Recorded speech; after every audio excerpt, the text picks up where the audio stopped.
హ్రీంకారాసనగద్భిదానలసికాం సౌహ క్లీం కళాం బిభ్రతీం సౌవర్ణాంబరధారిణీం వరసుతా ధౌతాం త్రినేత్రోజ్వలాం వందే పుస్తకభాషమంకుశధరాం స్రగ్భూషితాముజ్వలాం త్వాం గౌరీం త్రిపురాం పరాత్పరకలాం శ్రీచక్ర సంచారిణీం. ఓం శ్రీ బెజవాడ కనకదుర్గాదేవ్యై నమః. శ్రీ దుర్గామల్లేశ్వరాభ్యాం నమః. ఓం శ్రీ గురుభ్యో నమః. మనకి గోలోకం వెళ్ళలేం. శ్రీకృష్ణ పరమాత్మని రాధాదేవిని అక్కడ మనం చూడలేం. కొన్ని కోట్ల సంవత్సరాల తపస్సు చేసినా సరే గోలోకం వెళ్ళలేం మనం. అలాగే బ్రహ్మలోకం వెళ్ళి బ్రహ్మదేవుని కలవలేం. మరి విష్ణులోకం వెళ్ళి వైకుంఠం వెళ్ళి విష్ణువుని కలవలేం. కైలాసం వెళ్ళి శివుణ్ణి కలవలేం. అందుకని ఇక్కడున్న అమెరికాకి వెళ్ళాలంటేనే బోల్డ్ డబ్బు, బోల్డ్ వ్యవహారం, 24 గంటల విమాన ప్రయాణం. విమానం ఉంది కాబట్టి, విమానం లేకపోతే ఎలా వెళ్తాం? అసలు వెళ్ళలేం కదా. ఆ విధంగా ఈ యొక్క బ్రహ్మ పదార్థాన్ని అంటే దేవుణ్ణి, ఆ భగవంతుడు గురువు కాబట్టి మనం కలవలేము. అందువలన గురు రూపములో ఆయన మనకి భూమి మీదకి శ్రీకృష్ణ పరమాత్మగా అవతరించాడు. రాముడిగా మనకి అయోధ్యలో పుట్టాడు. శ్రీకృష్ణుడిగా మనకి మధురలో పుట్టాడు, గోకులంలో పెరిగాడు.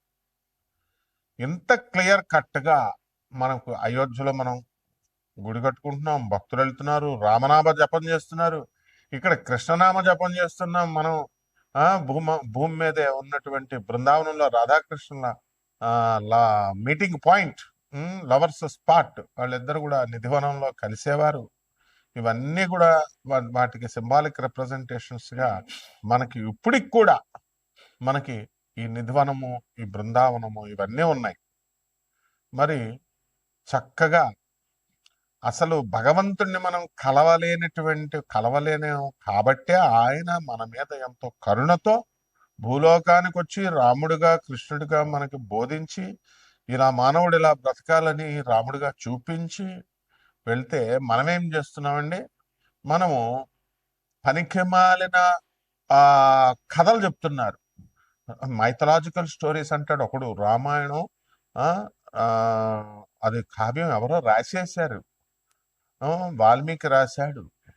లేకపోతే భాగవతం మనకి అదంతా కూడా జరగలేదు, మహాభారతం అంతా కూడా రాసేశారని ఇట్లా పనికిమాలినటువంటి విషయాలు చెప్తారు.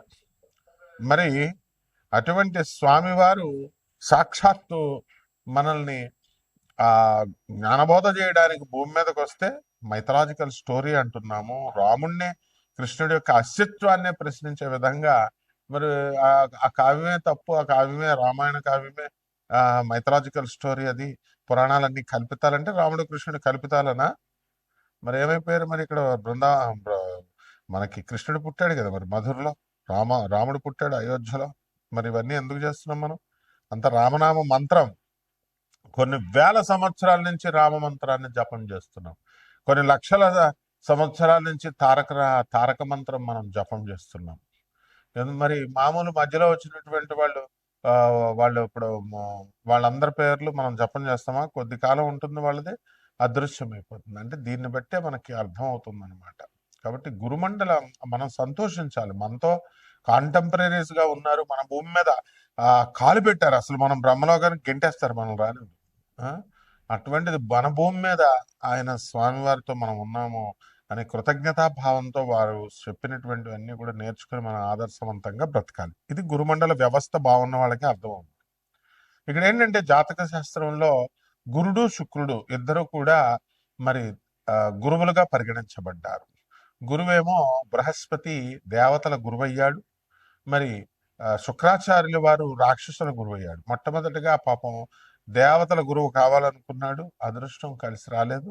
అందువలన ఆయన్ని రాక్షసుల గురువు కావాల్సి వచ్చింది. ఆ రాక్షసుల గురువు అయినప్పటికీ కూడా ఆ రాక్షసుల యొక్క క్షేమాన్ని ఆయన కోరి ఎంత ప్రతి క్షణం కూడా ఆయన మంచిగా చెప్తున్నప్పటికీ కూడా వీళ్ళు వినకుండా ఆయన్ని ఎదిరించడం, ఆయన చెప్పిన మాట వినకుండా వాళ్ళు పతనమైపోవడం, ఈ లాస్ట్కి మన యొక్క ఆ, బలి చక్రవర్తి బలి, రాక్షస చక్రవర్తి బలి కూడా అదే విధంగా అయిపోయాడు. కాబట్టి ఇదంతా మనకి గురువు యొక్క కృప ఉండాలి. ఆ బృహస్పతి కూడా శుక్రాచార్యుల వారికి నమస్కారం పెడతాడు. శుక్రాచార్యుల వారి శిష్యుడు అతను. కాబట్టి శుక్రాచార్యుల వారు ఎంత మహా మేధావి అంటే మొత్తం అసలు కనీసము ఆ విష్ణుమూర్తి కూడా చేత కూడా ఆశ్చర్యపోయేలా చేస్తాడనమాట. బలి చక్రవర్తిని ఆయన వెళ్ళొద్దు, క్షీర లక్ష్మీదేవి వెళ్ళిపోయింది, విష్ణుమూర్తి ఒంటరివాడు అయిపోయాడు, క్షీరసాగర మదనం చేయాలి, పాలసముద్రాన్ని చిలికితేనే లక్ష్మీదేవి పుట్టాలి, దానికోసం దేవతల ఒక బలం ఒక్కటే సరిపోదు, రాక్షసుల బలం కావాలి. దానికోసం ఈ నారదుల వారిని ఇంద్రుడిని పంపిస్తాడు, బృహస్పతిని పంపిస్తే బలిచక్రవర్తి రాక్షసుల రాజు దగ్గరికి పంపించి సహాయం కోరితే బలిచక్రవర్తి ఆలోచిస్తుంటే ఆ శుక్రాచార్యులు వారు చెప్తారు, మా దగ్గర సంజీవని విద్య ఉంది, మా రాక్షసులకు ఏం కాదు, చచ్చిపోయిన వాళ్ళు మేము బతికిస్తామంటే మీ దేవతల కోసమేనంటే, అందుకే దేవతలకు అమృతం కావాలి, దాన్ని మేము చిరకాలి అని వాళ్ళు అంటారు. ఆ అమృతాన్ని అందరినీ పంచుతామంటారు. నమ్మొద్దు, వీళ్ళ మాటల్లో చక్రంలోకి వెళ్ళొద్దు అంటే నారదుడు ఏం చెప్తాడు, మీరు వచ్చినా రాకపోయినా మేము యక్షగంధర్వ కిన్నర కింపురుషాది శక్తుల్ని మేము వాళ్ళ యొక్క సహాయాలతో చేసేస్తాం ఏదో రకంగా, లేకపోతే మానవ శక్తితో అంటే అప్పుడు ఏమంటాడు శుక్రాచార్యుడు, బలిచక్రవర్తి ఆలోచనలో పడిపోతే, వద్దు, ఈ నారదుడు నిరంతర విష్ణునామన పారాయణ చేసేటటువంటి వాడు, ఇతని మాటల మాయాజాలంలోకి వెళ్ళొద్దు అన్నా సరే బలిచక్రవర్తి ఒప్పేసుకుంటాడు. ఒప్పేసుకుంటే అప్పుడు శుక్రాచార్యుడి కోపం వచ్చి సహాయం చేయడానికి బలిచక్రవర్తి తాను చెప్పినా సరే వినకుండా ఆ దేవతలకు సహాయం చేస్తున్నాడని చెప్పి వెళ్ళిపోతాడు. వెళ్ళిపోతే సింహాసనం దిగి వెళ్ళిపోతే అప్పుడు ఇంద్రుడు ఏం చెప్తాడు, సరే మీరు నాకు చెప్పారు కాబట్టి నేను కూడా మీకు మాట ఇస్తున్నాము, ఈ దేవతలు కొంతకాలం రాక్షసుల పాటు క్షీరసాగర మదనం జరిగేంత వరకు వాళ్ళ పట్ల ద్వేషం పెంచుకోరు అని చెప్తాడు.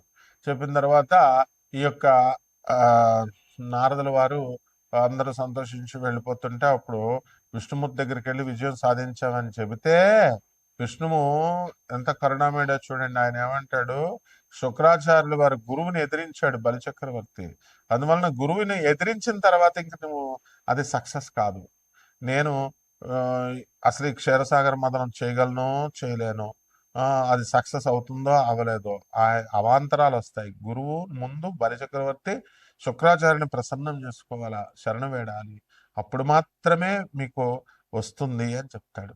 చూసారా, అది గురువు యొక్క గొప్పతనం. అందువలన మనకి జాతకాల్లో ఎప్పుడైనా సరే మీకు అందరికీ కూడా ఏమండి చాలా పూజలు చేస్తాం, చాలా జపాలు చేస్తాం, హోమాలు చేస్తాం అని చెప్పినప్పుడు మీకు అందరికీ ఎందుకు రావడం లేదంటే, ఈ మీరందరూ కూడా ఈ యూట్యూబుల్లో చెప్పేటటువంటి జ్యోతిష్కుల్ని, లేకపోతే పంతులు గారుల్ని, లేకపోతే వీళ్ళందరినీ ప్రవచనకారుల్ని, వీళ్ళని గురువులు అనుకుంటున్నారు. వీళ్ళ గురువులు ఎన్నటికీ కాలేరు. మరి ఎవర్రా అంటే జగద్గురువు ఆదిశంకరాచార్యులు వారు, రామానుజాచార్యులు వారు, మధ్వాచార్యులు వారు, అలాగే స్వామి వివేకానందుడు ఆదిశంకరాచార్యుల వారు. మరి వీళ్ళందరూ కృష్ణం వందే జగద్గురు శ్రీకృష్ణుడు, దత్తాత్రేయుడు, దక్షిణామూర్తి, వీళ్ళు ఎప్పుడైనా మూఢనమ్మకాలు పెంచారా మీకు? పెంచలేదు. ఎప్పుడైనా సరే మిమ్మల్ని ఈ దీపం ఇటు పెట్టండి, దేవుడే పెట్టండి, భక్తుడే పెట్టండి అని చెప్పారా? నైవేద్యాలు ఇన్ని రకాలు పెట్టండి, ఈ ముహూర్తం సూర్యోదయం లోపల అయిపోయేలాగా పూజ చేసేయండి, అప్పుడు మీకు వచ్చేస్తాయి, అసలు పూజ చేసేయండి మీకు అన్ని కూడా లాభాలు వచ్చేస్తాయి అని ఎప్పుడైనా బోధించారా వాళ్ళు? నీ యొక్క సోల్ గురించే చెప్తారు. నీ ఆత్మ పరమాత్మలో కలవాలి, ఇద్దరికి కూడా తేడా లేదు, నువ్వే పరమాత్మవి, నిన్ను నువ్వు తెలుసుకో, భగవంతుడిని తెలుసుకో, అంతేగాని భగవంతుని చూడడానికి ప్రయత్నించకు, చూడలేవు అని చెప్పారు.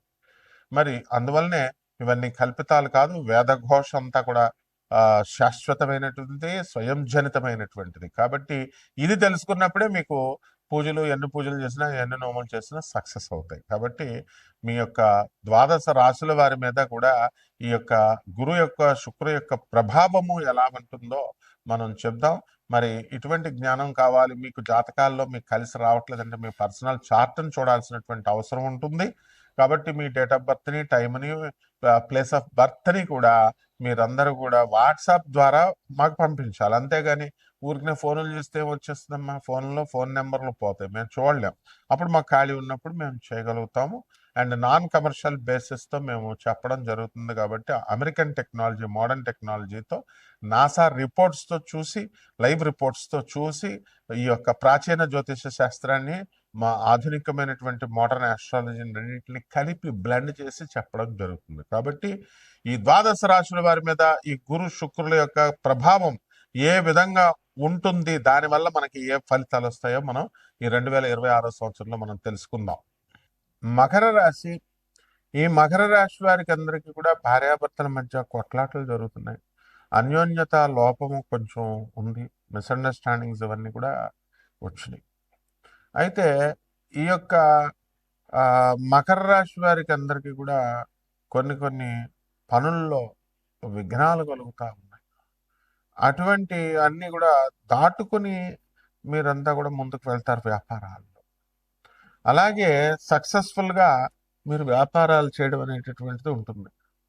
ఇక ఈ రాశి వారికి అందరికీ కూడా ఎలక్ట్రానిక్స్ సంబంధించినటువంటి వ్యాపారాలు, తర్వాత ఎలక్ట్రికల్ షాపులు, ఇవన్నీ కూడా మీకు సక్సెస్ఫుల్గా రన్ అవుతాయి.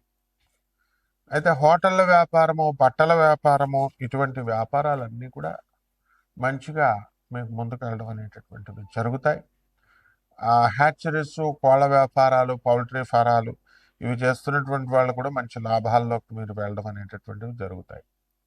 ఇకపోతే ఈ రాశి వారికి అందరికీ కూడా మనం police, income tax, commercial tax ఇటువంటి డిపార్ట్మెంట్స్లో పనిచేస్తున్నటువంటి వాళ్ళకు ప్రమోషన్లు రావడానికి అవకాశాలు ఉన్నాయి.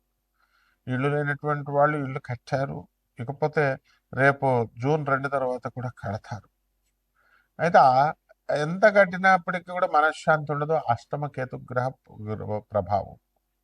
అందువల్ల నవంబర్ 25, 2026 సంవత్సరం వరకు కూడా ఈ యొక్క కేతువు సింహరాశిలో ఉన్నంత కాలం కూడా మీకు మనశ్శాంతి అనేటటువంటిది ఉండదు. ఆత్మహత్యా సదృశమైనటువంటి సమస్యలు మీకు తీసుకురావడానికి ఎక్కువ అవకాశాలు ఉంటాయి. కాబట్టి ఈ రాశి వారికి అందరికీ కూడా మనం ఎన్నో కొత్త పనులు మనం సాధించుకుంటూ వెళ్తాం అన్నమాట. కాబట్టి ఈఎంఐలకి మీరు కట్టుకోవడము ఇవన్నీ కూడా జరుగుతూ ఉంటాయి కదా. ఇక కొత్తగా పెళ్ళైనటువంటి వాళ్ళంతా కూడా ఫిబ్రవరి 1 వరకు 2026 సంవత్సరం వరకు శుక్రమూఢం ఉంది కాబట్టి వీళ్ళు కాస్త అన్యోన్యత తక్కువగా ఉంటుంది. కొత్తగా పెళ్ళిళ్ళు చేసుకోకూడదు. అలాగే ఇతర ఆ తారీఖు దాటిన తర్వాత మోస్ట్ రొమాంటిక్గా ఈ యొక్క జాతకం అనేటటువంటిది ఉండడానికి అవకాశాలు ఉన్నాయి. అలాగే ఈ రాశి వారికి అందరికీ కూడా క్యాంపస్ ఇంటర్వ్యూల సెలక్షన్స్ ఇవి రావడానికి అవకాశాలు ఉన్నాయి. పరిహారాల దగ్గరికి వచ్చేసరికి కేతు జపం చేయండి, కేతు స్తోత్రాలు చదవండి.